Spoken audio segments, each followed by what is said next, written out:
the body really doesn't work that way either. So, But I think that's a really good point right there, is figuring out what works for you, because so yeah. often we'll go to YouTube, we'll go to podcasts and be like, okay, here's a millionaire, here's a person that's hyper creative, whatever, thing that we're looking at. And we'll go, what works for them? What morning routine and what vitamins are they taking and what's their workout schedule and all that. And then we'll try to like recreate it. And then we wonder like, why doesn't this work for me? It's like, well, you're not them. We're all unique in different ways. And there are, some lessons that can be learned. But just because you wake up at 4:30 and then go right to work, it doesn't mean anything. Like, I'm a double digits guy. Like, once we hit 10, like when we get to double digits, my brain works a lot better. And so I had to really learn that about myself and then plan and schedule things accordingly. And so I think that's definitely a case. What are some other things on that topic, though? What are some other things that work for you that maybe other people could take away? Find other hobbies. Find hobbies outside of games. Outside of game design. So it's funny, as a game designer, when you get to a certain stage in your career, if you want this as a career, you will no longer play games for fun. As much anyway. And so relish those moments, take those moments to actually play the game and take your designer hat off and really think about enjoying the game and the people you're with and things like that. If you're not like a solo gamer where you're not with friends, that's fine too. But I think that having hobbies outside of game design that are not even really related to game design are really, really vital to keep yourself energized, to give yourself something to do when you're frustrated with your game and you need somewhere to turn that maybe isn't game design, because you will get frustrated. It's a frustrating thing to make a game sometimes when things just aren't clicking. And having something that you can do that's not a game related thing, not even playing games or anything like that, is wonderful. So I train in martial arts. I'm a black belt in Brazilian Jiu-Jitsu, and I teach 3 to 4 nights a week.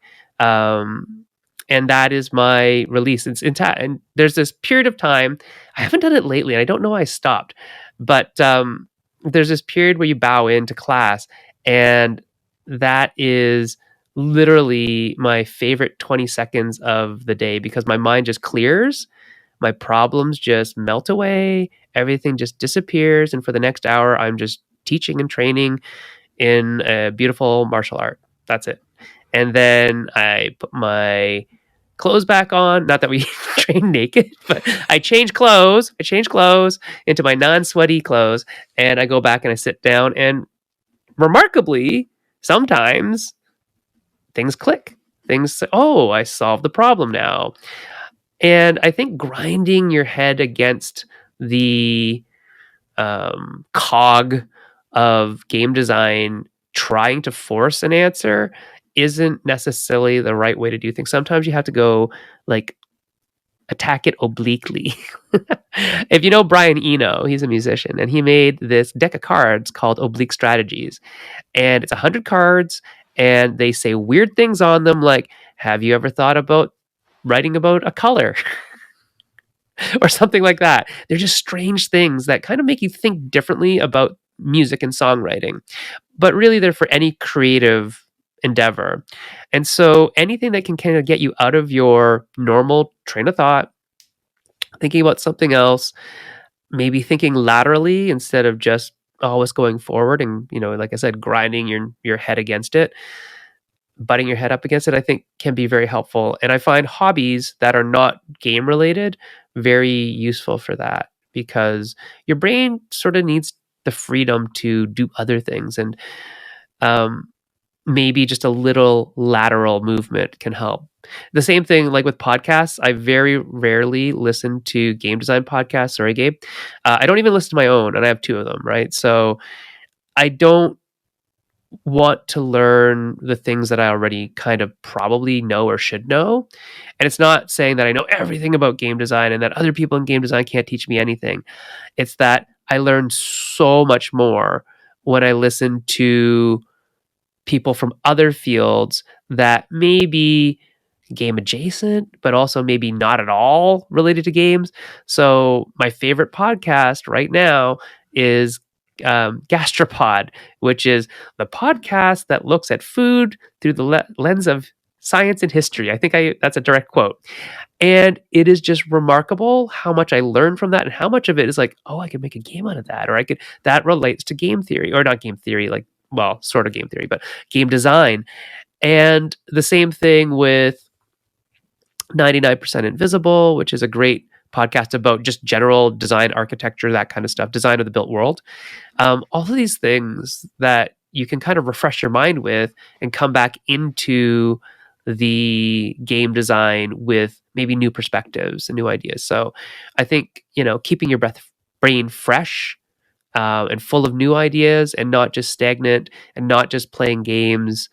Though playing games is a really good idea, obviously, you need to kind of get a handle of all the basics of game design. Um, once you have kind of exhausted all that, or once you know a bunch about game design, look outside game design to influence you and make you have a fresher mind, because it can be a thing that creativity isn't a thing you can turn on and off, right? You can't just be creative. And that sort of goes towards my work ethic. So because I write RPGs as well, I have like a 1,000 words a day kind of clock that I run every day. And I just write. And I don't care what comes out, honestly. It just has to be done. Like, writing has to happen. And I guarantee myself, I can't really guarantee myself, but I do sort of guarantee myself that something good is happening right now when I'm writing, and there's something in this writing that is going to be okay. And sometimes it takes me a little bit of time to write 1,000 words because it's just flowing off the top of the dome, and sometimes it takes me a while because I'm kind of pounding it out. And it's just mechanical, and I have to do it. So you could set yourself a time limit instead of a word limit. For me, word limit seems to work well. I used to do, like last year when I was doing comics, it was a page a day. Just write the script for a page, write a script. And sometimes it takes like 5 minutes. Sometimes it takes an hour. Sometimes it takes 2 hours. But it's at the end of the day, I had a page. That's what I cared about. And that I have this 365 in a year, roughly 365 pages of script. And then I could take the next year to cut it down to what it should be, or develop it more into what it should be, whatever it is. So I set myself all these limits because I need something to keep me accountable. Like I said, I'm not the best at keeping myself accountable, but if I have other things that keep me accountable, like this goal, I'm very goal directed. That helps me to stay on top of everything and all my tasks.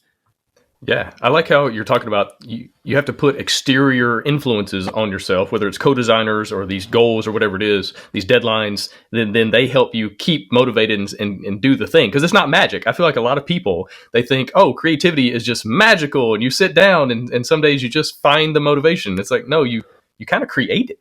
Yeah, if you wait for inspiration, you might be sitting there for a very long time. Yeah. Yeah. As opposed like, inspiration happens when I start typing. Exactly. To just begin. And that's one thing science has taught us, is that motivation usually comes after you begin, not before. And so if you can just get going, and it makes sense from a physics standpoint, objects in motion stay in motion. And so if you're able to just get yourself into motion, write a sentence, think through one little, small thing.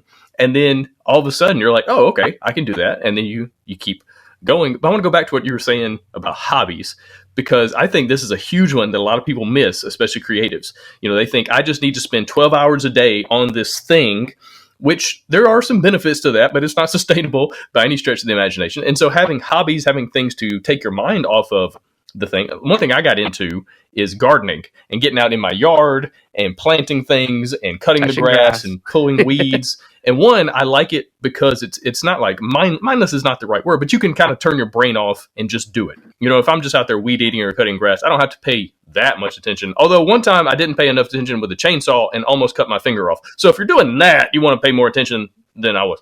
But what I love about yard work is I might be working on a creative activity that I am just stuck and no progress is being made, and everything I'm trying to do, nothing is productive. I'm just spinning my wheels. But then I can go outside in my yard and I can start with something, and then by an hour later, the thing has changed. I've built something, I've done something that there has been progress made. I felt productive. And so that kind of gives me that boost, that little dopamine to go, okay, all right, feeling a little better. Let's go back and see if we can try to attack that Yeah. creative problem You might again. even solve the problem while you're mowing the lawn. Maybe not Exactly. the chainsaw, but maybe mowing the lawn.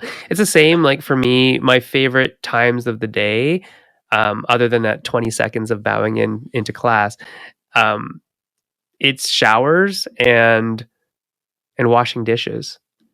I like washing dishes by hand. My kids hate it because sometimes they have to help.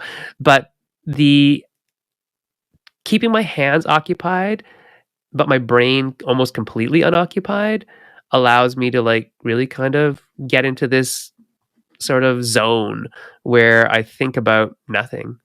And that's when stuff fills it up. The creative stuff kind of fills it up. So yeah, I mean, there is definitely inspiration from outside sources. There's definitely outside sources that help me to keep on track. But sometimes, you have to dig it out from the inside. And it's either that sort of by habit method that I use when I write every day, or it's by just kind of letting stuff go and let stuff flow. And so I probably have really high water bills because I take quite fairly long showers, but my showers are always very like thoughtful. They are I like kind of just release everything out there. Just, I'm cleaning and I'm cleaning and I'm cleaning. And then stuff just pops in. And a lot of it is because I have really sensitive hearing, which is why I wear cans all the time. I wear headphones a lot because if I hear anything, like I can hear light bulbs and things like that. So when I hear those things, my brain sort of focuses on the things that I shouldn't focus on. And when there's like white noise, like water running, specifically water running, really gets me in a position where my brain can now be free to think about the things that aren't in my immediate environment. And so I can think about hypothetical situations. I can think about games that don't exist yet. I can think about stories that really are fantastical. So those are the times that I really value for working. Yeah, that makes It a lot of doesn't feel like sense. work. Right. I want to go back to what you were talking about first, is in Mhm. the ability almost to obsess. I read an article by Cal Newport recently, and he talked about one of the things that he was finding in all of his interviews and talking to people was that successful people typically have one common trait, and that's the ability to be hyper focused and just obsessive about finishing a project, not just about the thing in general, but about getting something across the finish line. And so, and it's also kind of what you were talking about earlier. You're like, you used to be more efficient. It's like, what's the old saying? If you want to get something done, ask a busy person, because they're already in that mode. They're already flying around. And so talk to me just about, what does obsession look like for you? Does that mean, hey, I'm going to just spend all day, like literally all day on a thing? Or is it kind of blocked off in chunks over, over time? What does it look like? Yeah, so it has to be blocked off in chunks for me, but it has to be. If I'm given a blank canvas of a day, I will sleep most of Mm-hmm. that day. Like I will waste a good portion of that day. But when I have a very, very full calendar, I'm a machine because my brain, again, works this way where I see things on a checklist that have to get done, then they have to get done. And if I'm goal directed, if there's time, especially if there's other people expecting something like a due date, or I told my students that I'd have this paper marked by Friday, it's getting marked by Friday because I'm accountable to somebody else. When I'm accountable to just myself, that doesn't have to happen. And like I'm my own worst enemy for that kind of thing.